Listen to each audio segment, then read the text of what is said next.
নেপালী খুটি অঞ্চলৰ পৰা আহিলোগে। নেপালী খুটি হ'ল সেইটো অঞ্চল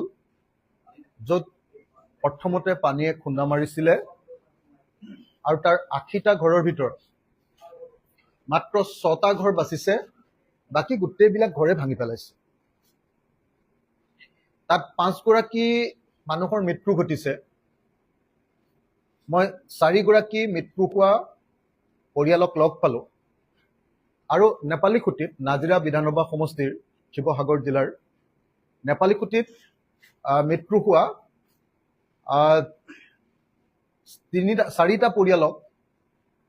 পৰিয়াল মানে একে ঘৰে দুজন আছিলে। মই প্ৰত্যেককে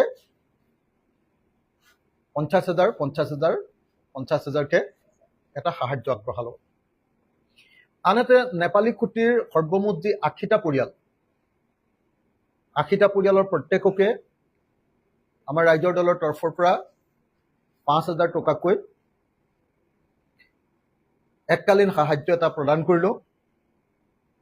এইকাৰণে কৰিলোঁ যে তালৈ গৈ গম পালোঁ যে এই মহাপ্ৰলয়ত আটাইতকৈ বিধ্বস্ত হোৱা এলেকা নেপালী খুটি, ৩টা নেপালী খুটি আছে একেলগতে। মানে সেই নেপালী খুটিটোলৈ এতিয়ালৈকে স্থানীয় বিধায়ক, অভিভাৱক মন্ত্ৰী, ৱাটাৰ ৰিচোৰ্চ মিনিষ্টাৰ, তাৰপাছত আপোনাৰ ডিজাষ্টাৰ মেনেজমেণ্ট মিনিষ্টাৰ অথবা অসমৰ মুখ্যমন্ত্ৰী কোনো যোৱা নাই। আৰু তাৰ ৮০টা পৰিয়ালে স্পষ্টভাৱে অভিযোগ কৰিছে, স্পষ্টভাৱে, যে তেওঁলোকক চৰকাৰৰ পিনৰ পৰা ৰিলিফ দিয়া হোৱা নাই। তেওঁলোক জীয়াই আছে অসমৰ মানুহৰ মৰমত। আটাইতকৈ ডাঙৰ কথা যে যিটো অঞ্চল এইবাৰ ১৯ তাৰিখে অহা অসমৰ ইতিহাসৰ আটাইতকৈ ডাঙৰ প্ৰলয়টোত ধ্বংস হৈ গ'ল, য'ত লগে লগে ৫জন মানুহৰ মৃত্যু ঘটিলে, সেই এলেকাটোলৈ এতিয়ালৈকে অসমৰ এজনো বিধায়ক, এজনো মন্ত্ৰী, স্থানীয় মানে অভিভাৱক মন্ত্ৰী বা দুৰ্যোগ প্ৰশমন মন্ত্ৰী কোনো এতিয়ালৈকে তালৈ গৈ উপস্থিত হোৱাগে নাই। তেওঁলোকৰ দুৰৱস্থা দেখি মই শিৱসাগৰ সমষ্টিৰ কাৰণে গোটোৱা যি পুঁজি, তাৰ পৰাই তেওঁলোকক মই সহায় কৰিবলৈ বাধ্য হলোঁ। এই গোটেই ঘটনাটোৰ পৰা প্ৰমাণিত হয় যে এই চৰকাৰখনে এই মহাদুৰ্যোগটোৰ প্ৰতি কেনেকুৱা মনোযোগ দিছে। এই মহাদুৰ্যোগটোক যে এতিয়ালৈকে চিৰিয়াছলি গ্ৰহণ কৰা নাই। আজি মই নিজেই নেপালী খুটিলৈ গৈ নেপালী খুটিৰ ৰাইজৰ এই অৱস্থা দেখি চৰকাৰৰ এই অকমন্যতা, চৰকাৰৰ এই অৱহেলা আৰু চৰকাৰৰ এই অন্যায় নিজ চকুৰে প্ৰত্যক্ষ কৰি আহিলোঁ। আটাইতকৈ ডাঙৰ কথা, তাৰ এগৰাকী মৃতকৰ হাজবেণ্ডে, স্বামীয়ে ক'লে যে মোৰ মানুহজনী অলপ পিছফালে ৫০ মিটাৰ দূৰত, একদম তাততো মানে গোটেইবিলাক হেৰিয়ে পুতি পেলাইছে না, বাঁহেৰে পুতি পেলাইছে, সেই বাঁহৰ তলত সোমাই আছে, এটা খান্দি উলিয়াই দিব লাগে। মই অসমৰ মুখ্যমন্ত্ৰীক এই সংবাদমেলৰ জৰিয়তে অনুৰোধ কৰিছোঁ যে নেপালী খুটি অঞ্চলত এজন আদিবাসী মানুহ, কি কৰ্মকাৰ আছিলে, কৰ্মকাৰ ডাঙৰীয়াৰ পত্নী, তেওঁ ঘৰৰ পৰা মাত্ৰ ৫০ মিটাৰ দূৰত পলস আৰু আপোনাৰ বাঁহেৰে পুতি ৰাখিছে বুলি তেওঁৰ পতিজনে, তেওঁৰ হাজবেণ্ডে, তেওঁৰ স্বামীয়ে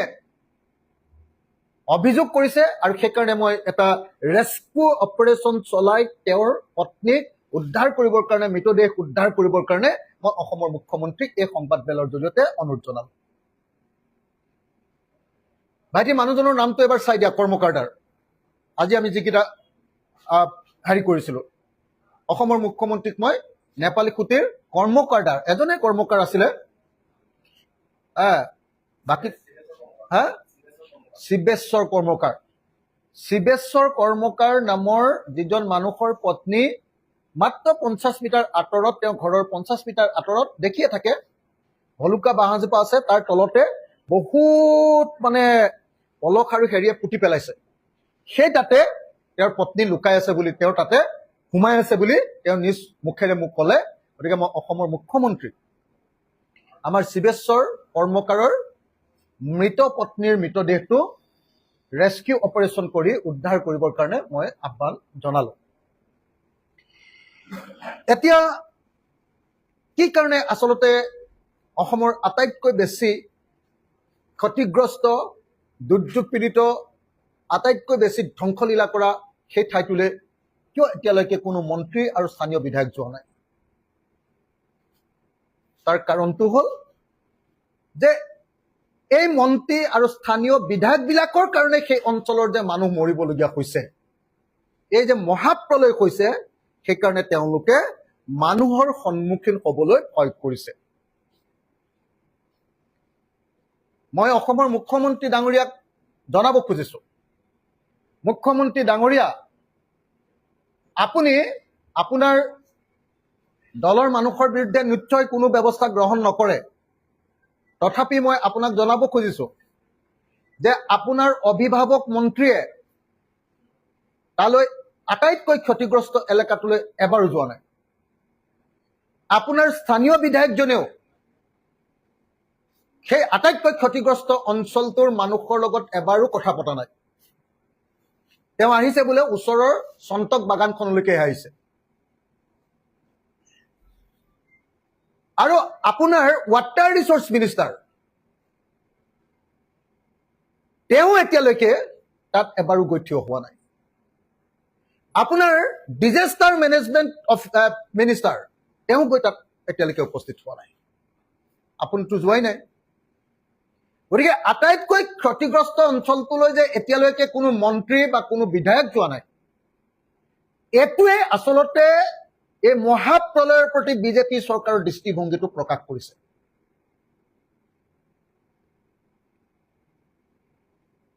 আজি মই নেপালীখুটি অঞ্চলত 80 ঘৰ মানুহৰ ঘৰে ঘৰে যেতিয়া অঞ্চলটো ঘূৰিলো, তাত দেখিলো যে অকল 6টা ঘৰ থিয় হৈ আছে, আৰু তাকো মানুহ থাকিব পৰা নাযাব, আৰু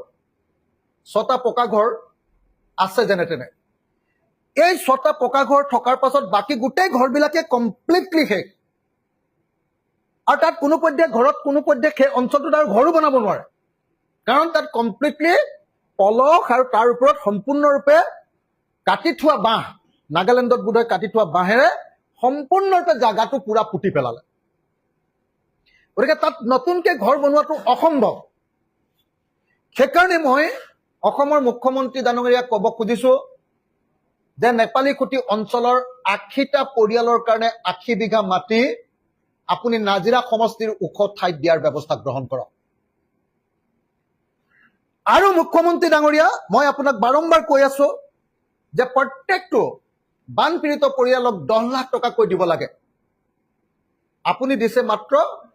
15,000 টকাকে। মুখ্যমন্ত্ৰী ডাঙৰীয়া, যিটো অঞ্চল সম্পূৰ্ণৰূপে পলসে পুতি পেলাইছে, মুখ্যমন্ত্ৰী ডাঙৰীয়া, যিটো অঞ্চলত পলসৰ লগতে বাঁহেৰে পুতি পেলাইছে, যুদ্ধ বিধ্বস্ত এটা অঞ্চলৰ নিচিনা কৈছে, বিদেশী ৰাষ্ট্ৰই আক্ৰমণ কৰি শেষ কৰি দিয়া অঞ্চল এটাৰ নিচিনা কৈছে, সেই অঞ্চলৰ ঘৰ দুৱাৰ ভাগি শেষ হৈ গৈছে, তাত 15,000 টকা দিলে এজন মানুহে কি কৰিব? মুখ্যমন্ত্ৰী ডাঙৰীয়া কি কৰিব? সেইকাৰণে মই আকৌ এবাৰ মুখ্যমন্ত্ৰী ডাঙৰীয়াক আজি নেপালীখুটি অঞ্চল ভ্ৰমণ কৰি আহি অনুৰোধ জনাইছো যে চৰাইদেউ, শিৱসাগৰ আৰু যোৰহাটৰ অভূতপূৰ্ব হিষ্টৰিকেল আনপ্ৰেচিডেণ্টেড যেটো কেলামিটি হ'ল, এই কেলামিটিৰ কাৰণে, এই কেলামিটিৰ পৰা মানুহক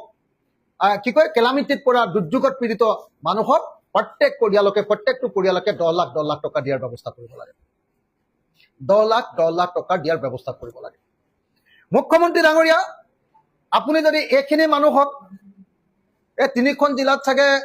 খুব বেছি যদি হয় এনেকুৱা বানপীড়িত মানুহ হ'ব 1.5 লাখৰ পৰা 2 লাখ মান মানুহ হ'ব, পুৰা ঘৰ ভাগি যোৱা। এনেকুৱা ঘৰ ভাগি যোৱা মানুহৰ পৰিমাণ হ'ব চাগে 2 লাখ মান পুৰা ঘৰ ভাগি যোৱা এই 2 লাখ বা 2.5 লাখ পৰিয়ালক যদি আপুনি 10 লাখকে টকা দিব নোৱাৰে তেতিয়াহ'লে মই অনুৰোধ জনাইছো যে প্ৰথমতে আপুনি 2 লাখ টকা দিয়ক 3 দিন মানৰ ভিতৰত আপুনি 2 লাখ টকা দিয়ক আৰু সেকেন্ড কিস্তি হিচাপত বাকি 8 লাখ টকা দিয়াৰ ব্যৱস্থা গ্ৰহণ কৰক এতিয়া মই অসমৰ মুখ্যমন্ত্ৰীক দুটা ধন্যবাদ জনাম অসমৰ মুখ্যমন্ত্ৰীক ধন্যবাদ জনাম এই কাৰণে যে মই বাৰম্বাৰ ৰিকুৱেষ্ট কৰিছিলো যে মুখ্যমন্ত্ৰী মহোদয় বানপীড়িত পৰিয়ালবিলাকৰ যি ঋণ আছে যি EMI দিবলগীয়া হৈ আছে মটৰচাইকেলৰ EMI গাড়ীৰ EMI ঘৰৰ EMI হাউচিং লোন আপোনাৰ এডুকেশ্যন লোন পাৰ্চনেল লোন বা অন্য যিকোনো ব্যৱসায়িক লোন ঋণ সেই ঋণবিলাক 6 মাহৰ কাৰণে মৰেটৰিয়াম দিব লাগে 6 মাহৰ কাৰণে তাৰ ফাংচনটো কমপ্লিটলি বন্ধ কৰি একে ৰাখি দিয়াৰ ব্যৱস্থা কৰিব লাগে এই বুলি মই অনুৰোধ কৰিছিলো আৰু অসমৰ মুখ্যমন্ত্ৰী ডাঙৰীয়াই মোৰ অনুৰোধ ৰক্ষা কৰি বানপীড়িত 4খন জিলা লগতে তেখেতে গোলাঘাটকো ধৰিছে এই 4খন জিলাৰ বানপীড়িত মানুহবিলাকৰ কাৰণে লোনৰ মৰেটৰিয়াম দিম বুলি ঘোষণা কৰাৰ কাৰণে মই তেখেতক ধন্যবাদ জ্ঞাপন কৰিছো মই তেখেতক আৰু এটা ধন্যবাদ জ্ঞাপন কৰিছো সেইটো হ'ল তেখেতে ক্ষতিগ্ৰস্ত হোৱা নামঘৰৰ কাৰণে 1.5 লাখ টকা দিম বুলি কোৱাৰ কাৰণে মই ধন্যবাদ জনাইছো কিন্তু মই একেটা সময়তে ক'ব খুজিছো যে যি সময়ত তেখেতে নামঘৰক দিছে সেই সময়ত একেলগতে তেখেতে মন্দিৰকো দি দিয়ক শিৱ মন্দিৰ বা অন্যান্য যিবিলাক মন্দিৰ আছে মন্দিৰক দি দিয়ক গীৰ্জাকো দি দিয়ক আৰু মছজিদকো দি দিয়ক মই আকৌ এবাৰ কৈছো যে অসমৰ মুখ্যমন্ত্ৰীয়ে ক্ষতিগ্ৰস্ত নামঘৰবিলাকক 1.5 লাখ টকাকৈ দিবলৈ যি সিদ্ধান্ত লৈছে এইটো আদৰণি জনাইছো আৰু একেটা সময়তে অকল নামঘৰক নহয় এই 1.5 লাখ টকাটো মন্দিৰবিলাকক এই 1.5 লাখ টকাটো গীৰ্জাবিলাকক এই 1.5 লাখ টকাটো আপোনাৰ মছজিদবিলাককো একেলগতে দিবৰ কাৰণে মই অসমৰ মুখ্যমন্ত্ৰী ডাঙৰীয়াক অনুৰোধ জনাইছো কিন্তু মোৰ অনুৰোধটো তাতকৈ আৰু ডাঙৰ আছে ডাঙৰটো কি যিজন মুখ্যমন্ত্ৰীয়ে নামঘৰৰ কাৰণে 1.5 লাখকৈ ঘোষণা কৰিলে সেইজন মুখ্যমন্ত্ৰীয়ে বিদ্যাৰ মন্দিৰবিলাকৰ কাৰণে টকা ঘোষণা কৰিবলৈ পাহৰিব আমাৰ চৰাইদেউ আমাৰ শিৱসাগৰ আৰু যোৰহাট জিলাত যিমান স্কুল যিমান বিদ্যালয় প্ৰাথমিক বিদ্যালয় মাধ্যমিক বিদ্যালয় আৰু হাইস্কুল আৰু কলেজ ক্ষতিগ্ৰস্ত হ'ল প্ৰত্যেকখন LP স্কুলৰ কাৰণে 5 লাখ মেৰামতিৰ কাৰণে হাইস্কুলত 10 লাখ আৰু কলেজবিলাকক 1 কোটিকে টকা দিবৰ কাৰণে মই দাবী উত্থাপন কৰিছো যিকেইখন কলেজৰ ক্ষতি হ'ল 1 কোটিকে ক্ষতিপূৰণ দিয়ক কি কয় মেৰামতিৰ কাৰণে টকা দিয়ক হাইস্কুলবিলাকক 10 লাখকে দিয়ক আৰু আমাৰ LP স্কুলবিলাকক 5 লাখকে টকা অৰ্থাৎ নামঘৰত যেনেকৈ দিছে তেনেকৈ আমাৰ বিদ্যা মন্দিৰ স্কুলতো দিয়াৰ ব্যৱস্থা গ্ৰহণ কৰিবৰ কাৰণে মই তেখেতক অনুৰোধ জনালো আনহাতে অসমৰ মুখ্যমন্ত্ৰীৰ এটা কথাৰ মই অলপ প্ৰতিবাদ কৰিব কৈছো সেই প্ৰতিবাদটো কি অসমৰ মুখ্যমন্ত্ৰীয়ে ক'লে যে আমি ক্ষুদ্ৰ ব্যৱসায়ীবিলাকক নতুনকে 10,000 টকাৰ ঋণ দিম মই অনুৰোধ কৰিব কৈছো মুখ্যমন্ত্ৰী মহোদয় বিপদত পৰা মানুহক লৈ আকৌ ব্যৱসায় নকৰিব প্লিজ বিপদত পৰা দোকানীবিলাকক আকৌ ঋণ দি বৰবাদ নকৰিব প্লিজ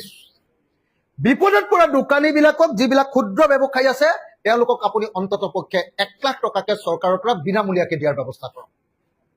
আপুনি 10,000 টকাকে ঋণ দিম বুলি যেটো কথা কৈছে এটো আমি নাকচ কৰিছো আৰু ক্ষুদ্ৰ ব্যৱসায়ীবিলাকক মিনিমাম 1 লাখ টকাকে দিবৰ কাৰণে মই অনুৰোধ জনাইছো তাৰপাছত এতিয়া গাঁওবিলাকৰ আটাইতকৈ ডাঙৰ পৰিস্থিতিটো কি হৈছে জানে মই যে এতিয়া নেপালী খুঁটিলৈ গৈছো নেপালী খুঁটিত মানুহ থাকিব নোৱাৰে গোন্ধৰ কোবত মানুহ কোনো থাকিব নোৱাৰে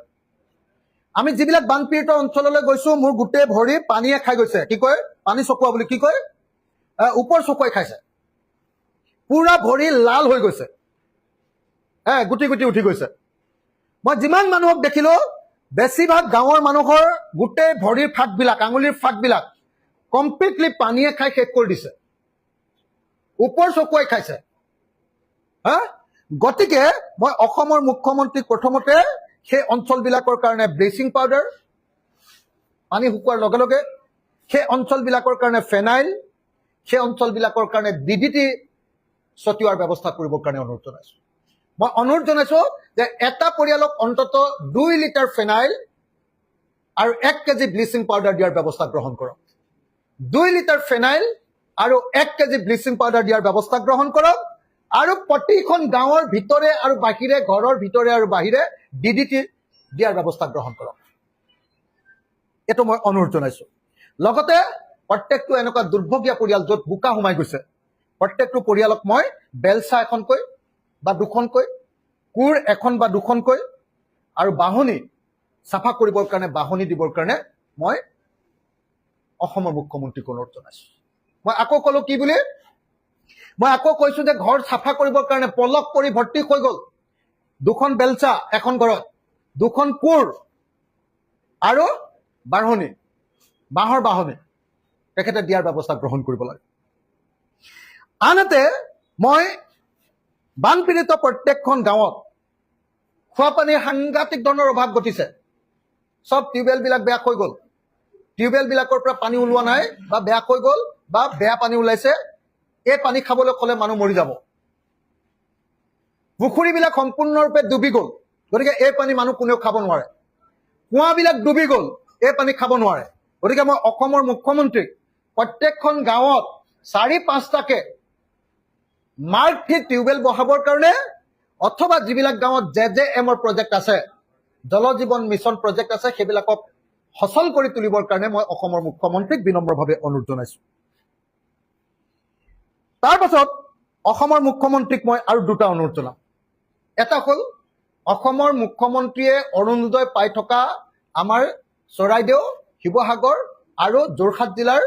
মহিলাসকলক 2500 টকাকে অৰুণোদয় দিম বুলি কৈছে মই হাতজোৰ কৰি অনুৰোধ জনাইছো যে আমাৰ জিলাবিলাকত আধা সংখ্যক মহিলাকে অৰুণোদয় পায় গতিকে এই দুৰ্যোগ পীড়িত জিলাকেইখনত 100% পৰিয়ালৰ মহিলা অৰ্থাৎ এটা ঘৰত এগৰাকী মহিলাক অৰুণোদয় দিয়াৰ ব্যৱস্থা কৰি সেই অৰুণোদয়টো অহা এবছৰলৈ মিনিমাম আপুনি 2500 টকা কৰি ৰখাৰ ব্যৱস্থা কৰক মই কি কলো ধৰিব পাৰিলেনে এতিয়া আধা মহিলাই গাঁৱত অৰুণোদয় পাই 100% পৰিয়ালৰ মহিলাক মই দিবৰ কাৰণে অনুৰোধ কৰিছো আৰু সেইটো এবছৰলৈ অন্তত বাকিবিলাকত 1250 টকা দিলেও আমাৰ এই জিলাকেইখনত 2500 টকাকে দিবৰ কাৰণে মই অনুৰোধ জনাইছো তাৰ পাছত মই সকলো গাঁও আৰু নগৰৰ বানপীড়িত মানুহৰ কাৰণে বিদ্যুৎ মাচুল বিনামূলীয়া কৰি দিবৰ কাৰণে অনুৰোধ জনাইছো বিদ্যুৎ মাচুল বিনামূলীয়া কৰি দিবৰ কাৰণে অনুৰোধ জনাইছো আৰু লাষ্ট মোৰ অনুৰোধটো হ'ল যে সকলো চৰকাৰী বেচৰকাৰী স্কুলৰ চৰকাৰী আৰু বেচৰকাৰী দেই প্ৰাইভেট স্কুলৰ সম্পূৰ্ণ মাচুল চৰকাৰে দিয়াৰ ব্যৱস্থা ছাত্ৰ ছাত্ৰীৰ মাচুল সম্পূৰ্ণৰূপে চৰকাৰী হওক বেচৰকাৰী হওক আমাৰ তিনিখন জিলাৰ ছাত্ৰ ছাত্ৰী য'ত পঢ়ি আছে তেওঁলোকক সম্পূৰ্ণ মাচুল প্ৰাইভেট স্কুলে হওক বা চৰকাৰী স্কুলে হওক সেইটো চৰকাৰৰ ফালৰ পৰা দিবৰ কাৰণে মই বিনম্ৰভাৱে অনুৰোধ জনাম এইকেইটা কথা ক'বৰ কাৰণে আপোনালোকক মই নিমন্ত্ৰণ কৰি আনিছিলো মই এতিয়া আপোনালোকক স্পষ্ট ভাষাৰে আকৌ এটা কথা ক'ব খুজিছো যে মোৰ আটাইতকৈ ডাঙৰ দাবীটো হ'ল শিৱসাগৰ সমষ্টিৰ আটাইতকৈ দুৰ্যোগ পীড়িত এটা সমষ্টিৰ বিধায়কজনৰ আটাইতকৈ ডাঙৰ দাবীটো হ'ল অসমৰ এটা আঞ্চলিক ৰাজনৈতিক দলৰ আটাইতকৈ সভাপতিজনৰ আটাইতকৈ ডাঙৰ দাবীটো হ'ল যে প্ৰত্যেকটো বানপীড়িত পৰিয়ালক 15,000 টকা নহয় 10 লাখ টকাৰ এককালীন সাহায্য দিয়াৰ ব্যৱস্থা কৰক আৰু চৰকাৰে যদি তাৰ কাৰণে ধাৰ ল'ব লাগে ধাৰ লওক আৰু চৰকাৰক মই অনুৰোধ জনাইছো যে চৰকাৰে যদি প্ৰথমতে 10 লাখ টকা একেলগে দিব নোৱাৰে তেতিয়াহ'লে অন্তত প্ৰথমতে অহা 3 দিনৰ ভিতৰত 2 লাখ টকাকে এটা পৰিয়ালক দিয়াৰ ব্যৱস্থা কৰিব লাগে যাতে অন্তত ঘৰখন চাপা কৰি দুখন বিছনা কিনি আনি তাত দুখন তুলি পাৰি বিছনা চাদৰখন পাৰি যাতে পৰিয়ালকেইটা তাত শুব পাৰে মই মুখ্যমন্ত্ৰীক জনাব খুজিছো যে আমাৰ বানপীড়িত বেছি বানপানী খোৱা প্ৰত্যেকটো পৰিয়ালৰ বিছনা সম্পূৰ্ণৰূপে ভাগি গ'ল সেইবোৰ বিছনা সেইবোৰ তুলি সেইবোৰ মেট্ৰেছ আৰু ব্যৱহাৰৰ অনুপযোগী হৈ গ'ল এতিয়া কোনো মানুহে তাৰ মজিয়াত বানপানী খোৱা ঘৰখনৰ মজিয়াত শুব নোৱাৰে যদি মজিয়াত শুব নালাগে তেতিয়াহ'লে আকৌ এখন বিচনা লাগিব আৰু বিচনা এখন কিনিবৰ কাৰণে কোনো বানপীড়িতৰ এতিয়া টকা নাই গতিকে মই সেইকাৰণে বাৰম্বাৰ মুখ্যমন্ত্ৰীক কৈছো যে এতিয়া মই ডাইৰেক্ট 10 লাখ টকা বিচাৰিছো ডাইৰেক্ট 10 লাখ টকা যদি দিব নোৱাৰে তেতিয়াহ'লে প্ৰথমতে 2 লাখ টকা এটা দিয়াৰ ব্যৱস্থা কৰক যাতে ঘৰখন চাফা কৰি দুখন বিচনা কিনি পৰিয়ালকেইটা থাকিব পৰাৰ ব্যৱস্থা হয় তাৰ কাৰণে মই অনুৰোধ জনালো মই এইখিনি কথা ক'বৰ কাৰণে আপোনালোকক নিমন্ত্ৰণ কৰি আনিছিলো আপোনালোকৰ যদি কিবা প্ৰশ্ন আছে সুধিব পাৰে মোৰ কথাখিনি শেষ হৈছে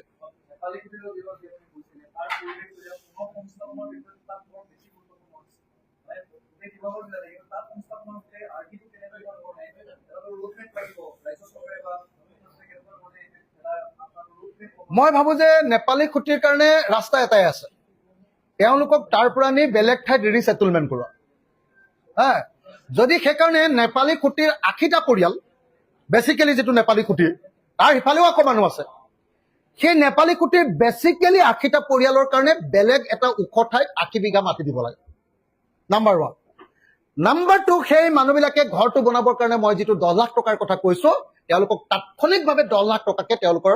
ডিবিটি কৰি দিব লাগে ডাইৰেক্ট বেনিফিট ট্ৰান্সফাৰ কৰি দিব লাগে তেওঁলোকৰ একাউণ্টত ভৰাই দিব লাগে আৰু সেইকাৰণে মই আমাৰ শিৱসাগৰ জিলাৰ উপায়ুক্তক নেপালী খুঁটি মানুহৰ কাৰণে 80 বিঘা মাটি নাজিৰা সমষ্টিত চাই দিবৰ কাৰণে আহ্বান জনাইছো আৰু অসমৰ মুখ্যমন্ত্ৰীক মই তেওঁলোকৰ কাৰণে 10 লাখ টকা ইমিডিয়েটলি চেংচন কৰিবৰ কাৰণে আহ্বান জনাইছো আৰু কিবা প্ৰশ্ন আজি এটা বেয়া ঘটনা ঘটিছে শিৱসাগৰ হয়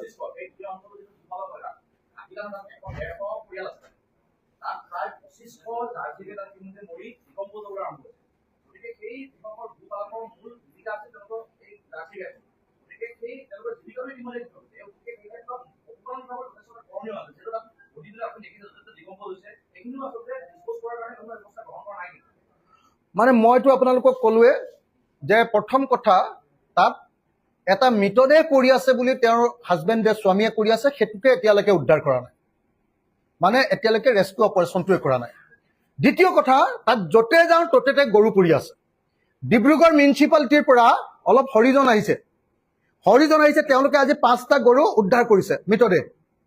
কিন্তু তেনেকুৱা বহুত গৰু পৰি আছে কাৰণ তাৰ মানুহবিলাকৰ মূল জীৱিকাটো আছিলে গৰু পালন পশুপালন গৰু পালন জাৰ্চি গৰু বা বেলেগ বেলেগ গৰুবিলাক পালন কৰাটোৱে তেওঁলোকৰ জীৱিকা আছে গতিকে প্ৰত্যেকটো গৰুৰ দাম দিয়া প্ৰত্যেকটো গৰুৰ এতিয়া আমাৰ গৰুৰ দাম বোধহয় 37,000 টকাকে দিয়ে মানে আজিৰ দিনটোত অসমত মানে গৰুৰ ক্ষতিপূৰণটো বোধহয় 37,000 টকা কিন্তু সেইবিলাক গৰুৰ এটাৰ দামে 3,70,000 মান টকা হ'ব বা 5 লাখ টকা হ'ব এনে উন্নত জাতৰ তেওঁলোকে গৰু পুহিছিলে গতিকে তেওঁলোকৰ প্ৰকৃত ক্ষতিপূৰণ দিবৰ কাৰণে মই দাবী উত্থাপন কৰিছো প্ৰকৃত ক্ষতিপূৰণ গৰুৰ যি দাম সেইমতে ক্ষতিপূৰণ দিবৰ কাৰণে মই দাবী জনাইছো আজি শিৱসাগৰত এটা বেয়া ঘটনা ঘটিছে আমাৰ ইয়াৰ অভিভাৱক মন্ত্ৰী বিমল বৰাৰ গাড়ীৰে আমাৰ এগৰাকী সাংবাদিক ঈশান নিউজৰ ববিতা ভৰালীক আঘাতপ্ৰাপ্ত কৰিছে মই অসমৰ মন্ত্ৰীসকলক অনুৰোধ জনাওঁ যে এই সময়ত আপোনালোকে অলপ সাৱধানে চলাফিৰা কৰিলে ভাল যদি আপোনালোকৰ গাড়ীত সাংবাদিকে যদি উফৰি পৰিব লাগে আৰু সাংবাদিকৰে যদি ভৰি ভাগিব লাগে তেতিয়াহ'লে সাধাৰণ মানুহেতো আপোনালোকৰ পৰা কেনেকৈ নিৰাপদ হৈ থাকিব শিৱসাগৰ টাউনৰ ভিতৰত যদি আপোনালোকৰ এনেকুৱা উৎপাত হয় আপোনালোকৰ গাড়ীয়ে যদি সাংবাদিকক এনেকৈ পেলাই দিবলগীয়া পৰিস্থিতি কৰে এইটো দুৰ্ভাগ্যজনক আৰু মই বিমল বৰা ডাঙৰীয়া মোক দিগদাৰ কৰিবৰ কাৰণে অকল শিৱসাগৰতে খুটপুটি বহি নাথাকিবলৈ আৰু মাজে মাজে নেপালী খুঁটিৰ নিচিনা অঞ্চললৈ গৈ তাতো প্ৰকৃত সেৱা আগবঢ়াবৰ কাৰণে অনুৰোধ জনাইছো আৰু কিবা প্ৰশ্ন মই আৰু এটা কথা কওঁ আজি দেখিলো মই দিয়া এটা আইডিয়া অনুসৰি মানে মই কৈছিলো যে সকলো বানপীড়িত খেতিয়কৰ কাৰণে কঠীয়া পাৰিব লাগে আজি দেখিলো যে দুজন মন্ত্ৰীয়ে কঠীয়া পাৰিছে কিন্তু কঠীয়া পোৱাৰ টেকনিকটো বৰ বেলেগ ধৰণৰ দেখিলো মই দেখিলো যে আমাৰ কৃষি মন্ত্ৰী পীযুষ হাজৰিকা আৰু বান নিয়ন্ত্ৰণ মন্ত্ৰী ৱাটাৰ ৰিচোৰ্চ মিনিষ্টাৰ সুশান্ত বৰগোহাঁয়ে কঠীয়া পৰাৰ নতুন টেকনিক উলিয়াইছে কি টেকনিক যে একেলগতে 50টা মান মানুহ গৈ এনেকে থোপা থুপি কৰি এনেকে কঠীয়া দলিয়াই গৈছে মানে নাটক কৰা মন্ত্ৰীবিলাকে নাটক কৰে বুলি জানো, কিন্তু নাটকটোৱে যদি জনতাৰ ক্ষতি কৰে, অৰ্থাৎ কঠীয়া পাৰিবৰ কাৰণে আজি য'ত কঠীয়া পাৰিছে তাত 50 কুইণ্টেল ধান লাগে, আছে 15 কুইণ্টেল, তাতো আকৌ মন্ত্ৰীয়ে এনেকৈ থোপা মাৰি দিছে। আপোনালোকে চাবচোন, পীযুষ হাজৰিকাই যেতিয়া কঠীয়া এনেকৈ ছটিয়াইছে চাব, এনেকৈ থোপাকৈ গৈছে, কাৰণ কেতিয়াও পৃথিৱীত জীৱনত কেতিয়াও কঠীয়া কেনেকৈ পাৰে তেওঁলোকে দেখাই নাই। কৃষি মন্ত্ৰী হৈ গ'ল, ৱাটাৰ ৰিচোৰ্চ মিনিষ্টাৰ, কোনোদিন কেতিয়াও খেতিত নামি পোৱা নাই। গতিকে তেওঁলোকে কঠীয়া, যিহেতু মই কঠীয়া পাৰিব লাগে বুলি ক'লো, গতিকে মোতকৈ আগতে কঠীয়া পাৰিবৰ কাৰণে খৰধৰ কৰি আজি যি ধৰণে এনেকৈ মানে একদম মুঠা কৰি এনেকৈ কঠীয়া ছটিয়াই দিছে, এইটো দুৰ্ভাগ্যজনক। আৰু মই মন্ত্ৰীসকলক এই সময়ত এক্টিং এৰি প্ৰকৃত জনতাৰ সেৱা কৰিবৰ কাৰণে আগবাঢ়ি আহিবৰ কাৰণে অনুৰোধ জনাইছোঁ। ইমান ধুনীয়াকৈ এইখিনি ট্ৰিটমেণ্ট কৰাই থৈছিলে। ইয়াত কোনোবা নিশ্চয় ইউনিভাৰ্চিটি বা ক'ৰ পৰা আহি এইবিলাক ট্ৰিটমেণ্ট কৰি দিছিলেহি। অসমীয়া জাতিৰ ঐতিহাসিক সম্পদ সাঁচিপাতৰ কীৰ্তন পুথি এখন গুণমালা। মই আপোনাক 25,000 টকা সত্ৰাধিকাৰ, আপোনাক এইটো সত্ৰাধিকাৰ হিচাপত মই এইখিনি চাফ চিকুণ কৰিবৰ কাৰণে নামঘৰৰ 25,000 টকা দিলোঁ। একদম সাঁচিপাতৰ অৰিজিনেল পুথি। ইয়াৰ চাওক,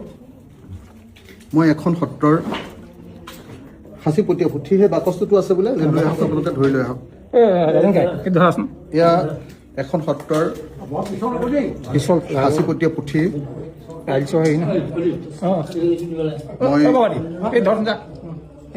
বাবাটি সেইটো বাকচটো লৈ যাওক,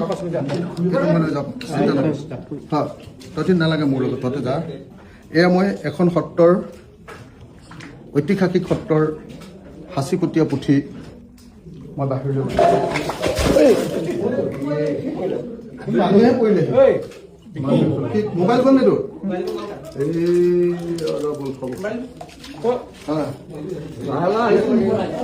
ৰৈ আছিলে ৰৈ থাকোঁতে পঢ়িছে।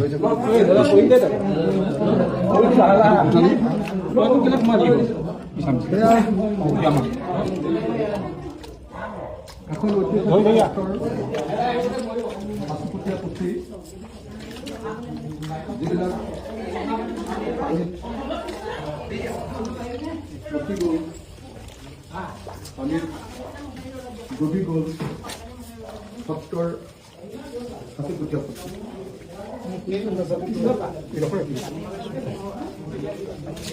এয়া আপোনালোকে চাওক, সত্ৰৰ সাঁচিপতীয়া পুথি। অলপ ৰ'দত দি দিলে অকণমান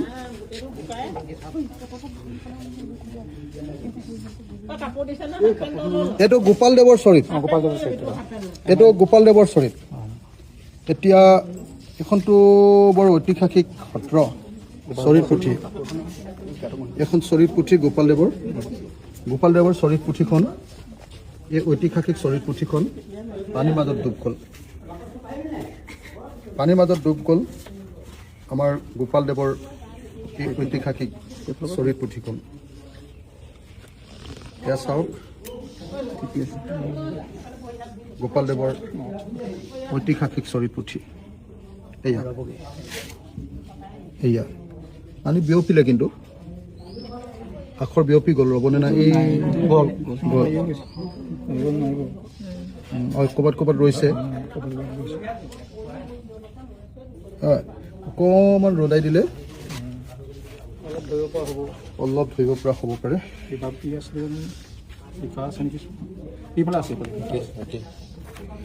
এইটো কি হয়? নাই, গোপাল দেৱৰ চৰিত। এইখনো গোপাল চৰিত পুথি। যিবিলাক মানুহে বুজি পাইছে এইখন কিমান ঐতিহাসিক পুথি, তেওঁলোকে নিশ্চয় বুজি পাইছে যে অসমৰ ইতিহাসৰ এখন ঐতিহাসিক চৰিত পুথি এনেকৈ আমাৰ বানপানীয়ে নষ্ট কৰি পেলালে। তো সেইটো এটা গোটেই বাকচটো গোটেইখিনি পুথিয়ে আছে তাতে। এইটোতো একদম নষ্ট। এইখন চাওক, আমাৰ সাঁচিপাতখনৰ সৈতে চাওকচোন, এইখন আমাৰ সাঁচিপাতখনৰ সৈতে একদম কাভাৰটোৰ সৈতে আছে, একদম কাভাৰটোৰ সৈতে আছে। এইটো চাওক, একদম সাঁচিপাতৰ অৰিজিনেল পুথি এতিয়া বেছি ৰ'দ দিলেও বেকা হৈ যাব আৰু ৰ'দ নিদিলেওতো এতিয়া কোনো উপায় নাই কোনো উপায় নাই এতিয়া গতিকে পৰিস্থিতি এখন চাওক তেতিয়া দিনৰ সাঁচি গছ এতিয়া আৰু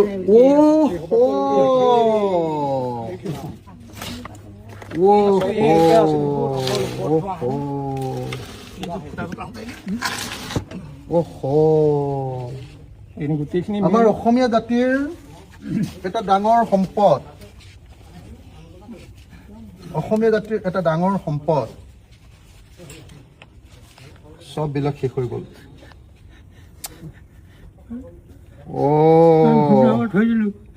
ইমান ধুনীয়াকে এইখিনি ট্ৰিটমেণ্ট কৰাই থৈছিলে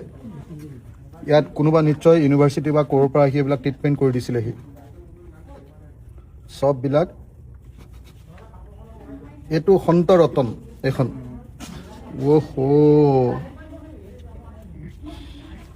এখন আদিচৰিত আদিচৰিত হাঁচিপতীয়া এইবিলাক চব মই এসময়ত লৈ যোৱা হ'লে ভাল আছিলে চব শেষ হৈ গ'ল এইখন অনাদি পুৰাণ এখন অনাদি পুৰাণ আপুনি চাওকচোন এখন কি কৰি ভাল কৰিব এতিয়া ইয়াতকে আৰু ডাঙৰ লছ একো হোৱা নাই দেই জাতিৰ